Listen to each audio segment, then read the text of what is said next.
নমস্কার সবাইকে, welcome to my blog. সকালেই একটু আদা, একটু গোলমরিচ এবং লবঙ্গ আর দারচিনি থেতো করে একটু চাটা বসিয়ে দিলাম। আজকে 5th মার্চ। আগেই আমি আপনাদের একবার বলেছিলাম যে এই 5th মার্চে আমার বাবার মৃত্যুবার্ষিকী। তাই সকাল থেকে উঠেই এই কথাগুলো মনে পড়লেই মনটা ভারাক্রান্ত হয়ে যায়, ভালো লাগে না। এই দেখুন, কথা বলতে বলতেই জলটা ফুটে আসলো, চা পাতা দিয়ে বন্ধ করে দিলাম। আমি তো আবার চিনি ছাড়াই চা খাই, কিন্তু রূপসার কাপে আবার একটু চিনি দিতে হয়। ও আবার চিনি ছাড়া খেতে চায় না। ও ছোটো, ওকে চা না দিলেও চলে, কিন্তু যেহেতু এই আদা গোলমরিচ এইসব দিয়ে যেহেতু বানাই, তাই জন্য ওকে একটু দিই। আর ভিজিয়ে রেখেছিলাম 4টে আমন্ড, 2টো ওর আর আমার। তো এই আমন্ড আর এই বিস্কুট দিয়েই সকালবেলাতে চাটা আর কি খাই। আমার জন্য নিয়ে নিয়েছি 2টো ডাইজেস্টিভ, আর ওর জন্য নিয়েছি 2টো থিন অ্যারারুট। এবার চাটা ছেঁকে নিব। রূপসাকেও ডেকে এসেছি, ও উপরে পড়তে বসেছে, ওকে ডেকে এসেছি। ও এসে নিচে চাটা খেয়ে যাবে। এই যখন চাটা আমরা দুজনে একসাথে খাই, তখন এই সময়টা আমাদের দুজনের একান্ত সময়। মানে দুজনে যা কথাবার্তা বলার, একটু গল্প করার, বা ও কী করবে না করবে সেগুলো বলে দেওয়ার, এই সবগুলো আমি করি। এই সময়টুকু আমরা দুজনে একসাথে কাটাই। এবং ও হয়তো আমাকে অনেক সময় অনেক গল্প করে, অনেক কিছু বলে। তো সকালেও বলুন বা বিকেলেও বলুন, বিকেলের দিকে অনেক সময় দুজনে একসঙ্গে কফি খাই। হ্যাঁ, তো এই সময়টুকু আমি রেখেছি আমাদের দুজনের জন্য। চা খাওয়া হয়ে গেলে চলে আসলাম রান্নাঘরে, কাজে লেগে পড়লাম।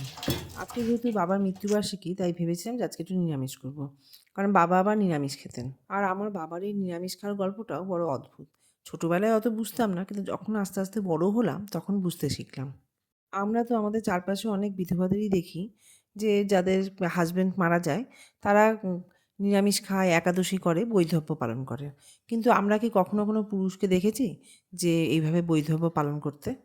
কিন্তু আমার বাবা ছিলেন একদম অন্য ধরনের একজন মানুষ। আমার মা তো অনেক ছোটোবেলাতেই মারা গিয়েছেন। মা মারা যান তখন আমি ক্লাস 4-এ পড়ি। তখনই মা মারা যান।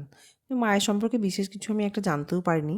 তো তারপর থেকেই, ছোটোবেলা থেকেই দেখে আসছি যে বাবা কিন্তু মা মারা যাওয়ার পর থেকেই কিন্তু নিরামিষ খান এবং একাদশী পালন করেন। তখন তো খুব ছোট ছিলাম, খুব একটা বুঝতাম না এই ব্যাপারগুলো।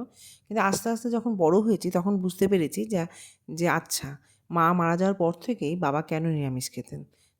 এই তো ঢ্যাঁড়সগুলো কাটাও হয়ে গেল, আর তেল দিয়ে আমি একটু ঢ্যাঁড়সগুলো ভাজতেও বসিয়ে দিলাম। নিরামিষ রান্না হচ্ছে শুনে রূপসার মুখটা একটু অন্যরকম হলো। মেয়ে কিন্তু আমার খুব ভালো। যখন আমি ওকে কারণটা বললাম, চুপচাপ মেনে নিল, আর কোনো কথা বলল না।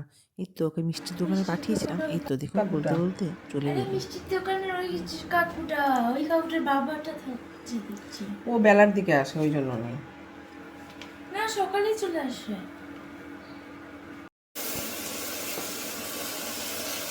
Thank you. ওরে বাবা, আমার এটাও দিতে হবে? আমার মেয়ের মধ্যে এই জিনিসটা কিন্তু খুব ভালো, যে ও যা খায়, ওর সামনে যদি কেউ থাকে তাকেও একটু ভাগ দিয়েই খায়। ও মিষ্টির দোকানে গিয়েছিল, একটা মিষ্টি ওর নিজের জন্য পছন্দ হয়েছিল, সেটা নিয়ে এসেছে। তো সেটা খেতে গিয়ে আমাকেও একটু ভেঙে দিয়ে গেল। আমি বলেছিলাম লাগবে না, কিন্তু তাও ও দেবেই। এটা ছোটোবেলা থেকে আমি ওকে শিখিয়েছি। আমি শুনে এসেছি যে যারা একা একা বড় হয় তারা নাকি খুব হিংসুটে হয়, কিন্তু আমার মেয়ে কিন্তু একদমই তাই নয়। ছোটোবেলা থেকে আমি ওকে এটা শিখিয়েছি যে তুমি যা খাবে, আশেপাশে যারা থাকবে তাদের সঙ্গে শেয়ার করে তারপরেই খাবে। আজকে রান্না করছি দেখলেনই তো, ঢেঁড়স ভাজা করলাম, আর আলু ফুলকপির তরকারি, করলা ভাজা। সবটা ভিডিও করে উঠতে পারি না, ছোটো ছোটো করে আলুগুলো কাটছি, দেখতে পাচ্ছেন? এটা কিন্তু ওরই একটা ফেভারিট ডিশ। তো আজকে যেহেতু নিরামিষ করছি, ওর ফেভারিটটা না করলেই নয়।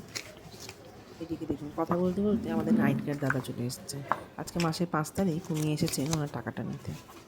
আর ওই গেটের কাছে শুয়ে আছে, দেখতে পাচ্ছেন? এই হচ্ছে আমার মেয়ের ন্যাওটা। হুম।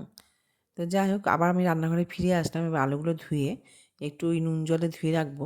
নুন জলে আসলে ভিজিয়ে রাখি কেন বলুন তো? কারণ শুনেছি যে নুন জলে ভিজিয়ে রাখলে কি পেস্টিসাইডগুলো বেরিয়ে যায়। তো জানি না আদৌ বেরোয় কি বেরোয় না।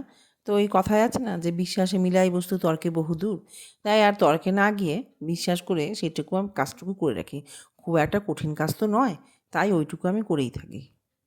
রান্নাবান্না করে স্নান সেরে আসলাম, একটু ঠাকুরকে পুজো দিয়ে দিলাম। প্রথমে একটু ঠাকুরকে পুজো দিলাম ঘরের ফুল দিয়েই, আর গোপালের সেবা দিয়ে দিলাম। দেওয়ার পর আমি এই মা বাবার ছবিটা বের করে, একটা অদ্ভুত ব্যাপার, মার্চ মাসের 5 তারিখে বাবার মৃত্যুবার্ষিকী, আর মার্চ মাসেরই 26 তারিখে কিন্তু আমার মায়ের মৃত্যুবার্ষিকী।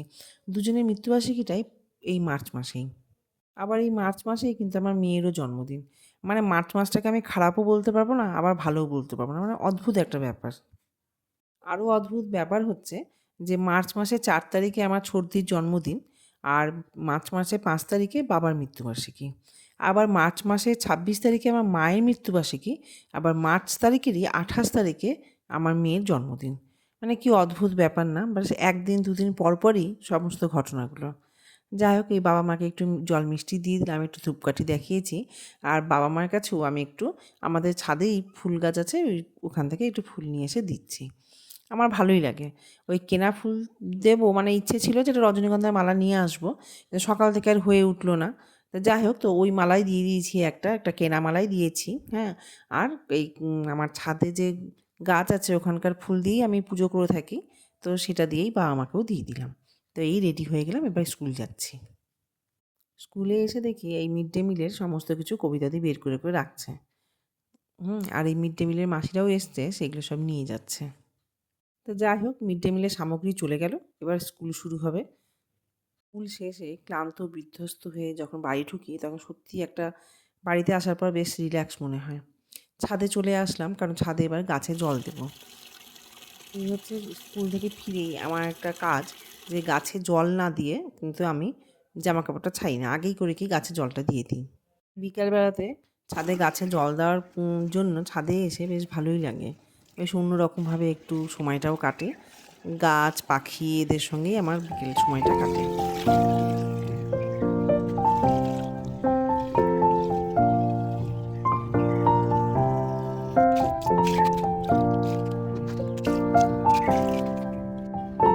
আমার লঙ্কা গাছে কেমন লঙ্কা হয়েছে দেখেছেন? বেশি হয়নি, কয়েকটাই হয়েছে, কয়েকটা আবার পেকে লালও হয়ে গেছে। দুপুরে আজকে নিরামিষ করেছিলাম বলে একবেলার মতনই রান্না করেছিলাম, কারণ আমি জানতাম যে রাত্রেবেলা তো ওই একই খাবার আমার রূপসা খেতে চাইবে না। তাই জন্য আলুর পরোটা নিয়ে এসেছিলাম ওর জন্য কিনে, ওই আমাদের তাপসীদির কাছ থেকেই নিয়ে এসেছিলাম। ঘরোয়া খাবারই বানায়, বাইরের ওই রকম পোড়া তেল বা ইয়ে দিয়ে করে না। তাপসীদির কাছ থেকে একটু আলুর পরোটা নিয়ে এসেছিলাম কিনে, আর তার সাথেও ওর জন্য এই মিষ্টি নিয়ে এসেছিলাম একটু, আর আমি নিয়ে নিলাম তার সঙ্গে একটু চাটনি আর একটু মিষ্টি, আর ওকে একটু মিষ্টি দিয়েই দিয়ে দিলাম। তো আজকে আমার ব্লগটা এখানেই শেষ করছি বন্ধুরা। সবাই ভালো থাকবেন এবং কেমন লেগেছে একটু বলবেন, আমাকে কমেন্ট করে জানাবেন। তবে আজ আসি, বাই।